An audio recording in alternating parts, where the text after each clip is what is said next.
Los Angeles has always been a mecca for strange spiritual groups and cults, from Jim Jones and the People's Temple. Take that step.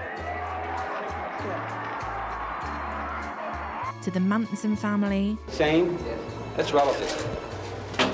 The Source family. Best biological protein for man is the sunflower seed. And the Family International. Happy don't go to the supermarket today.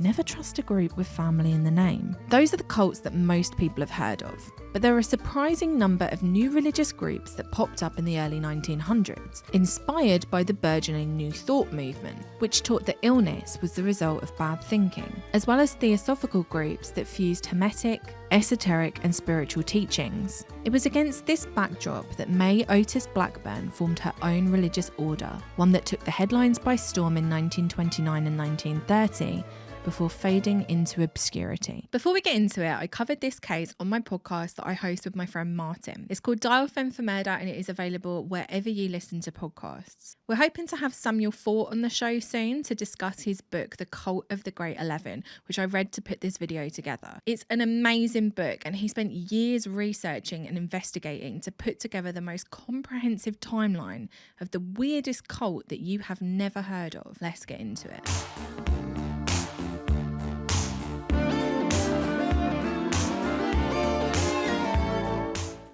May Otis Blackburn was born in Storm Lake, Iowa on August 2nd, 1881. The details of her early life are sketchy, but on October 3rd, 1897, when she was just 16 years old, she married a Canadian man named Augustus John Wieland in Jamestown, North Dakota. This marriage would not end well, or normally. John was supposedly a gambler, so there's obviously relationship difficulties, you can imagine. May ended up giving birth to their child, Ruth Angelina Wieland, after the couple had separated on July 25th, 1899, but they were still legally married. It cost a lot to get divorced back then. If you didn't have the money, you just weren't going to bother. After Ruth's birth, May gets a very interesting and slightly disturbing letter from a doctor in California telling her that John Wieland has been shot and killed. Case closed, right? So May decides to leave her young daughter in the care of her mother and her stepfather while she goes to Minneapolis. While she's there, she meets a man named Rudolph A. Schultz, and he looks after her financially, so she marries him on July 1st, 1901. Her mother, stepfather and daughter had moved to Washington State, and obviously May wants to see her child, but here's the thing. She didn't tell Rudolph that she had a child. No. She claimed that Ruth was her baby sister. Now, obviously, it's the very early 1900s. There would have been significant social stigma around being a single mother. But as we'll get into, it's quite difficult to have any sympathy for May. Rudolph agreed to move closer to May's family, and in 1905, they relocated to Portland, Oregon. But things were about to kick off. According to the book Cult of the Great 11, May was getting an allowance of $125 a week from Rudolph, which is around $4,000 in today's money. He was wealthy and she was cashing in, but he wasn't as rich as a man called Fremont Everett, who was a lumber tycoon that she had met, and she was basically trying to make moves on him. So she's got a bit of a conundrum because she's got this one guy that's dead. She's like a, what we call widow. Why did I forget what widow was called? Then she's got married again, and now there's this wealthy lumberman knocking around. She needs to get out of this goddamn marriage to Rudolph. So she makes up this story that John Wieland, her first husband, had actually faked his own death, and she'd just found out about it. Now, obviously, this other guy that she wants to make the moves on is married as well, like of course he is. And he wrote to May saying that he intended to secure a divorce as soon as was possible, and that he was madly in love with her. He actually bought her properties that gave her a fairly steady stream of money coming in. She was a landlord as well. Worst of the bunch. I know what's worse, being a landlord or a cult leader. But May's issues were just beginning. In 1908, she appeared in front of the court summoning John Wieland for faking his own death to avoid being a father to Ruth. In her second court appearance in 1908, she told the story of the letter that she had received previously and said that she always thought that John Wieland was dead until right now, despite telling Rudolph 2 years prior that she now knew that John was alive, to get out of the marriage with him. It's all a bit weird and complicated, right? So she wants to get with this Fremont Everett character, and to do so, she needs to get out of her marriage to Rudolph. And this man lets it all hang out in court. He basically says that May is a serial scammer. She's been marrying guys left, right, and centre, and he claims that John Wheeland wasn't her first husband either. She's basically just been going around and marrying up rich men. How many men have you slept with?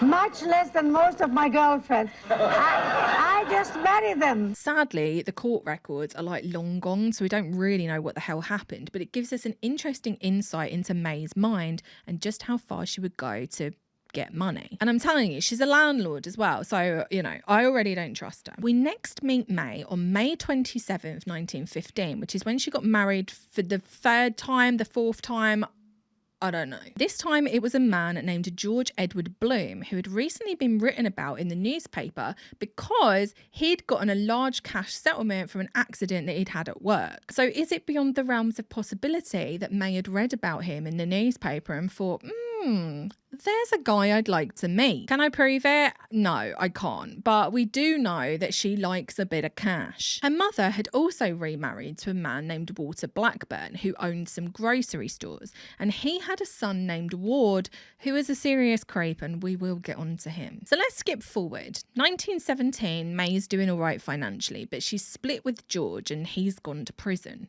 May used the money that she'd been saving to start her own film company, and Ruth, who is now 17 years old, was aiming for a career in Hollywood. Ruth was the star of a silent film called A Nugget in the Rough, which is the first film to ever be shot in Portland, Oregon. But the buzz didn't cross the state line. Hollywood was booming. Why would they care about some unknown actress in a short film from Portland when they've got like all of the stars of Hollywood? They had to get where the action was, and the action was in the city of Angels. Hooray for Hollywood, that's gooey bally hooly Hollywood, where any office boy or young mechanic can be a panic with just a good-looking pan. But one thing they weren't banking on was the highly competitive landscape that dominated Hollywood. The city was full of young, conventionally beautiful, aspiring actresses. And for all of May's trying, she couldn't find anyone that would give her an opportunity as a film director. Ruth worked as a taxi dancer, which was a popular career at the time, where women would be paid to dance with men. And you might have heard of it from the Joan Crawford film, The Taxi Dancer. As you can imagine, the life of a taxi dancer was a lot less glamorous than it seemed on the surface. You're essentially being paid to entertain men. She met a man named Edgar Jack Rickenbaugh and married him on May 27th, 1919. But he was supposedly jealous and could be violent, and they ended up separating in 1921. The next year, she met another man named Arthur Cole Osborne, who described Ruth as not very affectionate and not the kind of girl that believed in heavy petting. It could be that Ruth was just not that way inclined, or it could be that her and her mother were sent here for a much higher purpose, one that in Ruth's own words would make the world stand still. Not deterred by her inability to break into Hollywood, May began to immerse herself in something completely different. She began to spend her days reading the Bible. She was particularly taken with the book of Revelations, and let's be honest, that's where the good stuff is. And I'm sure none of you will be surprised that both her and Ruth were visited by none other than Archangel Gabriel. Gabriel, the Archangel. Guilty. He allegedly appeared to them and then announced, "I am Gabriel, and you are the two witnesses that God has chosen to announce the end of the world." Imagine that. You're just trying to make it in Hollywood, have a normal life, maybe become a star, and suddenly you're one of the witnesses from the book of Revelations. Talk about a bloody different path. I wanted to include here that there is evidence to suggest that May had been hearing voices since childhood, as well as Ruth. This could be what is known as folie à deux, or madness that's shared by two, a very antiquated name. It's a shared delusion, and an infamous case of this that was captured on a BBC documentary is that of Ursula and Sabina Eriksson. However, it's difficult to know whether they actually believed that they were being visited by angels and therefore having delusions, or whether or not these were just elaborate stories designed to scam people out of money. And this wasn't Gabriel's only visit. Oh no, he kept dropping by all the bloody time, and he basically told Ruth and May that they were to write a book titled The Seventh Trumpet of Gabriel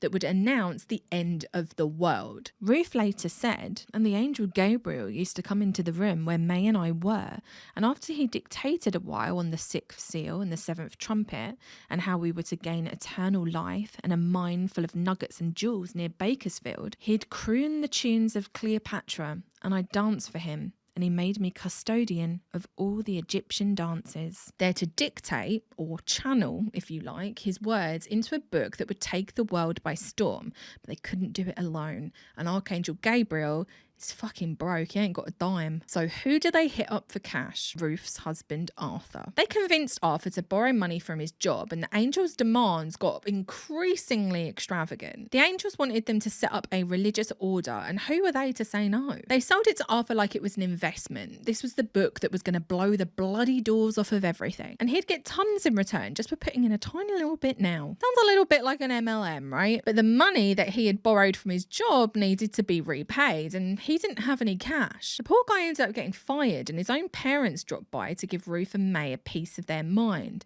And May was so infuriated that Arthur's father had turned up that she called up Arthur's mother and basically said, if your husband comes back here, I'm going to kill your son. Totally appropriate response from May. Arthur ended up enlisting in the army, and he paid a final visit to May and Ruth's apartment. But when he got there, they were long gone. The Hollywood dream had temporarily gone sour, so they made their way back to Portland and moved in with May's mother and her new husband and stepson, that creepy one that I mentioned earlier. This is where they really lay the groundwork for what would later become known as the Blackburn cult, or the cult of the Great 11. They did a lot of networking and they laid out their doctrine, and I think my mind has been poisoned by Elena Blavatsky because some of this stuff is not necessarily similar, it all just sounds the same. Probably because, like Elena Blavatsky and many others, May's doctrine was a hodgepodge of pre-existing ideas with a bit of a spin on it. Most of it was absolute nonsense, and most of it was a scam because, according to Samuel Fort, they would have a few pages of writing that they would then put on top of stacks and stacks of paper to make it look like they'd written something as long as the secret doctrine. But few are capable of those feats. In the book, The Cult of the Great 11, Samuel Fort describes the central tenets of May's theology. They believe that the universe breathed a fourth dimension. So when the universe takes like a big old breath, it's bringing in all of the old versions of reality, and when it breathes out, it's bringing out new versions. If you're already lost, so was I, don't worry about it, but it will only get worse. They said that the fourth dimension was regulated by the Tree of Life, and that the Tree of Life enabled every human to live forever. So I guess it like breathes in your oldness and it breathes out youngness. Youngness? I'm going to go with youngness. But here's the thing. See, the Tree of Life had actually gotten all messed up because of bloody Adam and Eve taking a bite from a sodding apple. We could have all been enjoying eternal life and eternal youthfulness if it wasn't for those two. So now the Tree of Life is all broken, and it's bringing in new stuff and replacing it with old stuff, and that's why we're old. The fucking things that I have to read, the things I have to try and understand to put together these videos. Now guess what? The Tree of Life can be fixed, and I'm only going to give you one guess on who can do it. And when it's done, there would be a divine order of the royal arms of the Great 11, which would be 11 women, including Ruth and May, and they would essentially become the queens of the universe. This is truly the epitome of a girl boss cult. They would even be given a palace to live in Hollywood, and each of them would have 11 husbands. I have to be honest, that sounds like a nightmare. Like, I was into it until then, and now I'm out. 11 husbands? Absolutely not. Even one's too much. But a substantial amount of people did buy into what May and Ruth were selling, and that shouldn't really be all that surprising. They're offering a fantasy, a life of abundance and miracles, and that can be enough for some people. For others, they're looking for like-minded peers, family, something to believe in. And people like May, who from all accounts was incredibly charismatic, can be incredibly appealing to people. It was the roaring 20s. It was a time of overnight fortunes. Anyone can make it in America. Boom and bust capitalism. And May cashed in on the starry-eyed vision of what the future could be. One person that was really taken in by May and Ruth Ruth was Martha Rhodes. On the surface, she seemed like your regular God-fearing Christian woman with 2 biological daughters and an adopted daughter named Willa. But there was more to Martha than first met the eye. They lived in Klamath, Oregon, where her husband was a successful lumber mill owner. But in 1918, that burned down in a suspected arson. People in Klamath also claimed that they had had a son that had died when he was just 9 years old. But instead of opting for a traditional burial, they had decided to bury him in the front garden of their home. And that's not all. Neighbours claimed that they would try to resurrect him at night, and later Martha would claim to have raised the dead to life 5 different times. Now you might be thinking, that's absolutely wild, but that belief isn't all that strange in Christianity. See, Martha was a follower of Mary Baker Eddy's Church of Christ Scientist, more commonly referred to as Christian Science. It's the belief that you can quite literally heal the sick and raise the dead, and Mary Baker Eddy referred to it as primitive Christianity. Basically, they don't like medical treatment or medicine. Pray the sickness away. So many famous people grew up in Christian Science. It's actually mad. Like there was Robin Williams, Elizabeth Taylor, and interestingly, Tommy Davis's mum, Anne Archer. Do you believe that there was a galactic emperor called Zeno who brought his people to Earth 75 million years ago and buried them in volcanoes? Okay. Do you believe that? Martin, I am not going to discuss the disgusting perversions of Scientology beliefs that can be found now commonly on the internet. At some point, I'm sure that I'll dig into Mary Baker Eddy because her life was a goddamn roller coaster. Martha definitely subscribed to Christian Science, and local doctors in Klamath were so angry at Martha that they even wrote to a newspaper claiming that local children were dying because people were turning to faith healing instead of actual medicine. I don't need to attach a comment to that, do I? Let's move on. Now let's get on to creepy Ward Blackburn, May's stepbrother. They actually started a relationship with each other despite the fact that Ward was 1 year younger than May's daughter Ruth, and is her stepbrother. Apparently Ward wore the same clothes all the time, which resulted in him smelling less than hygienic, and he was also rumoured to be a child molester.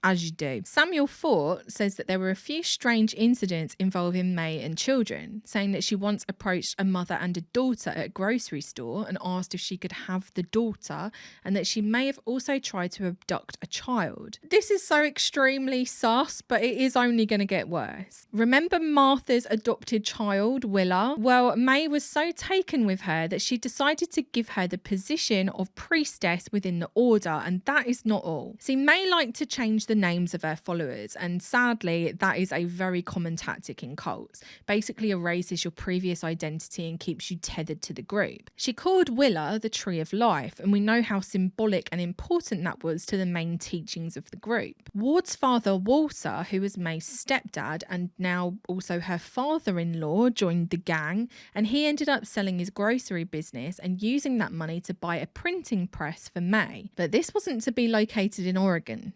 They were on their way back to Hollywood, and this time they actually had followers. In Los Angeles, they rented a fancy-ass house at 640 South Manhattan from a woman named Edna Vogel in 1922, and they bought a property at 1028 South Olive Street and created the Walter J. Blackburn Publishing Company. The first thing that they published, despite May claiming that a magnum opus was coming, was an 8-page pamphlet.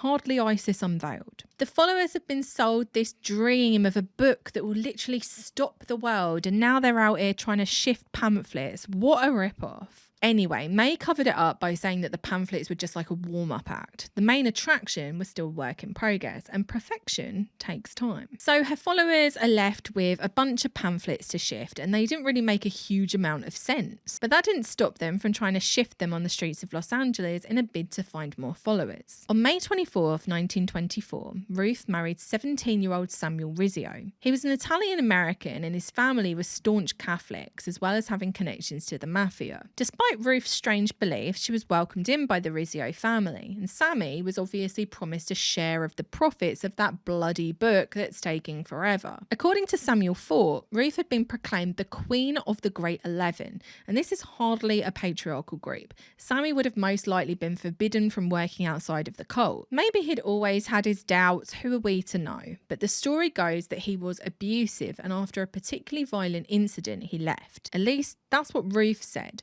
but that that wasn't the whole truth. One of May's followers was a woman named Eleanor Sandrowski, who worked as a pharmacist. And according to her, May had approached her in July 1924 with a terrifying request. She claimed that Archangel Gabriel had commanded Sami to be killed, and that Eleanor was to be the one that provided the poison to do it. Eleanor's obviously like, what the hell? But May was a master manipulator. She would often threaten members with sudden death if they were to leave, as well as promising financial ruin and isolation. It's classic coercive control and how most cult leaders keep their followers subservient. She approached Eleanor again, this time claiming that the death was more symbolic, that she wanted to rid him of another belief that prevented him from accepting his concord in the Great 11. That belief was most likely Catholicism, and May wanted him to detach from it completely, to dedicate himself to the cult. Eleanor's obviously taken aback by this. There was probably doubt growing in her already,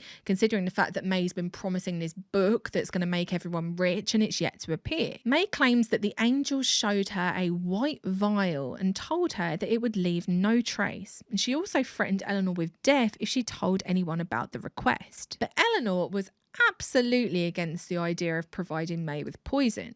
So she tells her husband, and he's like, we need to leave and we need to get our money back. This woman is a bloody scammer at best and a potential murderer at worst. Eleanor confronts May and demands her money back, and May decides to tell her that her husband is manipulating her and that her true husband is actually just some random guy in the cult. Obviously Eleanor's not having it, so she leaves, but the next day May sends another cult follower called Mary Stewart to the pharmacy where Eleanor worked, demanding chloroform and poison. Eleanor gave her the chloroform, but instead of the poison, she gave Mary a vial full of coloured water. Her and her husband left the cult soon after. That same night, the cult did a symbolic death ritual on the beach in Santa Monica to rid Sami of his beliefs, but it was the last time that anyone saw Sami Rizzio. Now, they claim that he was absolutely fine afterwards, and he actually drove home. Then he just disappeared off the face of the earth. He's usually in contact with his family, so it's strange not to hear from him at all. Sami's younger brother was determined to find out what happened to him, and he spent 10 months undercover in the cult,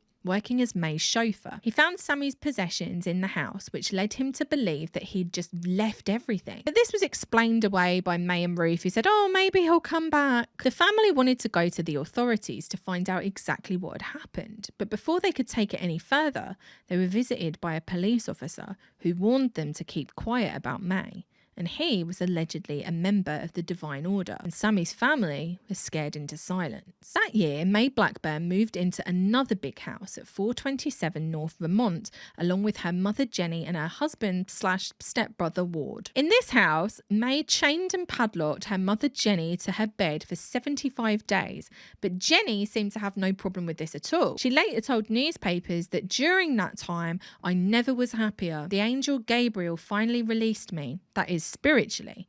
I had the keys to the padlocks. The chains didn't hurt, and they were long enough to let me get downstairs. And if you're wondering what Ward did at the house, well, he said that my duty was in the house and I remained at my point by keeping tab of traffic and the weather. He would literally sit and count cars and report them to May. It's like Grey Gardens meets Baby Jane up in that house. But your arm, Blanche. You are in that chair.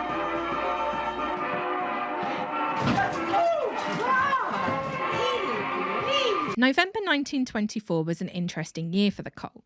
They gained new followers in Clifford and Alice Dabney. Clifford was the nephew of Joseph B. Dabney, who was a well-known California oil baron, and Raymond Chandler used to work for him as a bookkeeper. This meant that Clifford had money. They were incredibly well connected, and for May, that's incredibly appealing. She sold him on the idea that the book, now called The Great Sixth Seal, would explain all of the mysteries in the universe, as well as revealing the locations of treasure and oil. And for a man attracted to money and with his connections in the oil business, that was enough to get Clifford to invest. Alongside Clifford Dabney, Martha Rhodes, along with her husband William and daughter Willa, decided to leave Oregon and relocate to Los Angeles with the rest of the group. Willa's a queen in this cult. She can't be stuck up in the Pacific Northwest. She needs to be in Hollywood, where the action is. Another reason for the move could have been that May was now proclaiming that the solar system would be in the right condition for publication of the book in February 1925. Interestingly, there was another woman in Los Angeles who was also proclaiming that February 1925 would bring about the end of the world. Her name was Margaret Rowan, and she had been gaining attention in the press for her catastrophic claims that on February 6th,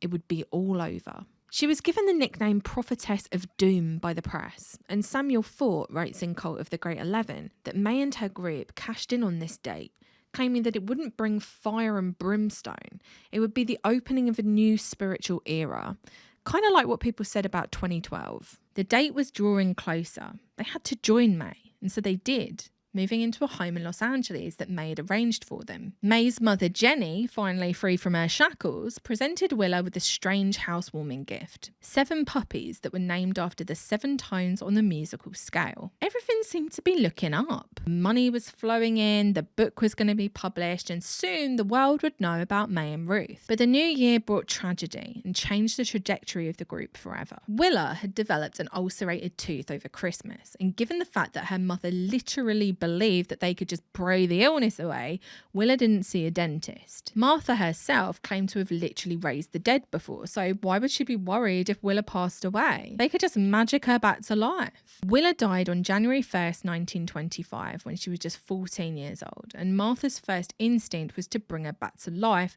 but it didn't work. Obviously. So she contacts May, who's devastated. Willa was the tree of life. She was how we'd all become immortal again.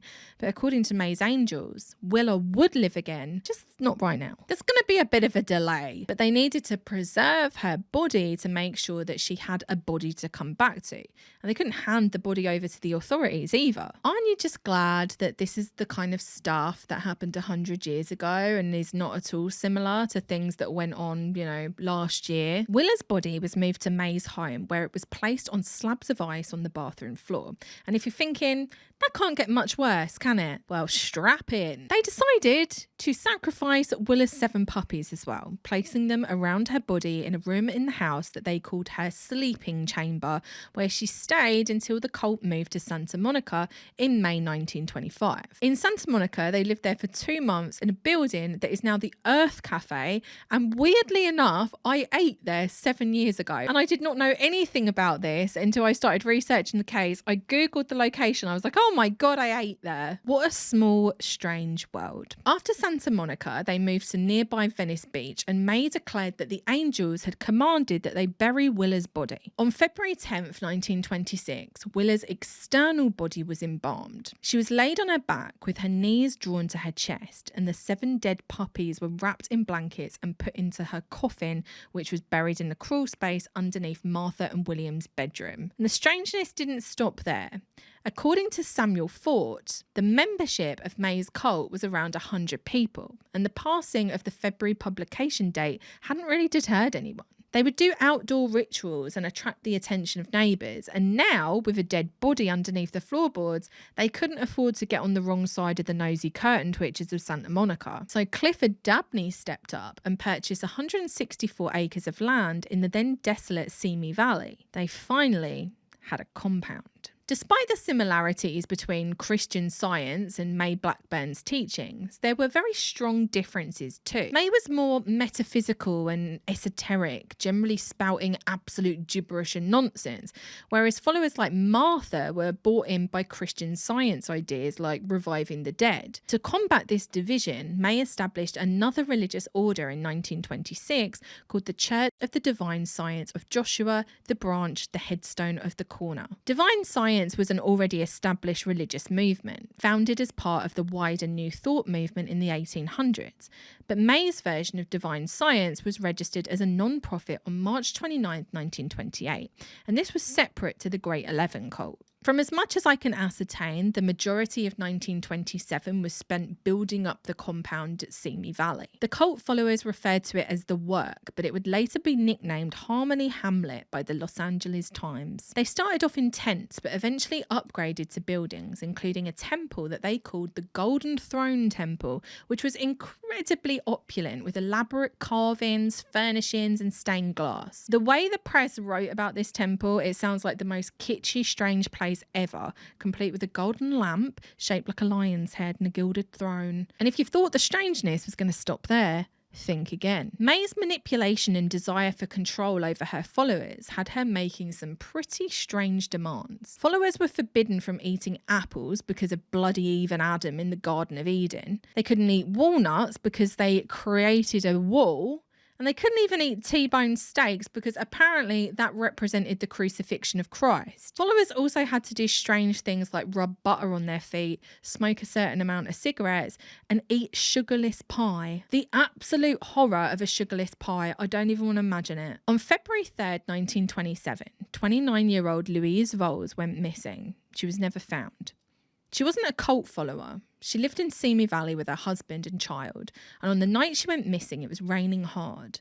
Her husband said that she had a rain complex, that she loved to go outside when it was pouring down. Her son, Ernest Jr., said that he saw her being pulled in a large black car, a car similar to the one that May Blackburn owned. Samuel Fort lays out several theories of what might have happened to Louise in his book, but we can't prove any of them. All we know is that she lived in the direct vicinity of a cult that had already had missing persons connected to them, as well as sacrificed animals and soon to be 2 dead followers. 1928 was the year in which things began to take a downward spiral, if they hadn't already. On January 1st, Clifford Dabney was summoned to May. She claimed that the angels had demanded he hand over an oil lease to her, and that if he refused, he'd die. She basically took all of his money, and he'd later claimed that he was terrified of her. And it really is classic coercive control. And remember, Sammy Rizzio is missing.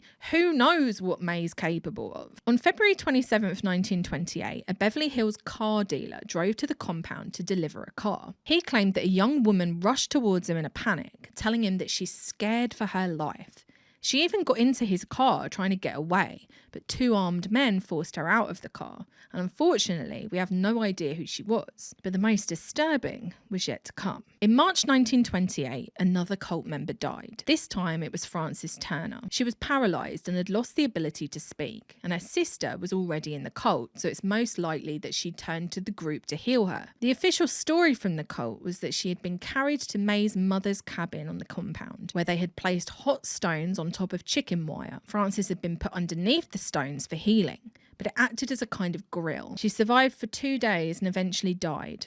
Her death certificate read that she had died from leakage of the heart, but her body was never examined. But that's not the whole story. Samuel Fort was relayed another story, one that came from former cult member Claude Steffen, who claimed that the structure was basically an oven that had been built on the hill. He claimed that it was so hot that Frances died almost immediately, and that it definitely didn't take 2 days. Once she had died, the searing hot bricks were used to build one of the paths on the compound. Either way, Frances did die, and it's likely that if she actually seeked out medical advice from, doctors, she wouldn't have. Considering the fact that this all happened 100 years ago, it's difficult to get a truly accurate picture of what happened. But given what we know 100 years later about how cult leaders operate, I think we can safely say that blind faith in May's teachings led to the deaths of both Frances and Willa. Another strange event happened in 1928.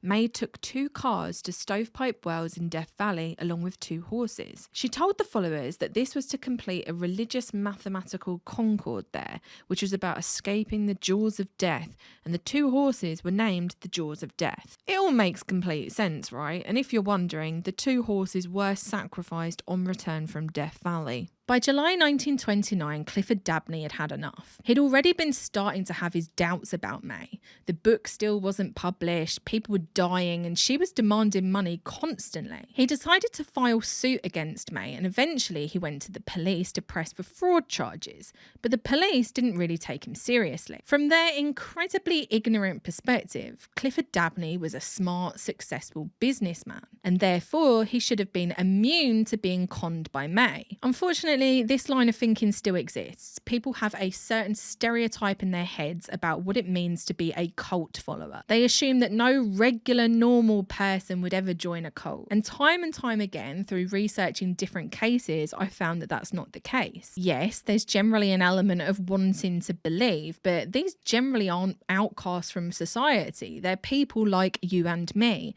and cult leaders like May know exactly how to target people. With Clifford Dabney, she promised riches. With Martha Rhodes, she promised salvation and healing. And once you've joined, it's even harder to escape, especially if you've got family inside the cult. On September 17th, Clifford Dabney appeared in front of District Attorney Charles Kearney, and an investigation into Clifford's claims was launched. It didn't take very long for people to start talking once they knew that there was actually an investigation. The Los Angeles Times released an article on October 4th titled "Cult Leaders Face Charges," which really opened a can of worms. May and Ruth had been arrested, and the article led to an anonymous call about the body of Willa Rhodes buried under the floorboards. When the police arrived at the house in Venice Beach, they questioned both Martha and William Rhodes about their daughter, and they eventually admitted it all, under the agreement that the police wouldn't desecrate Willa's final resting place. Well, obviously they did, and they managed to get inside the crawl space and bring the coffin out. And thankfully, the press were there to photograph everything. It was national news, hitting the front pages of the Washington Post, the LA Times, but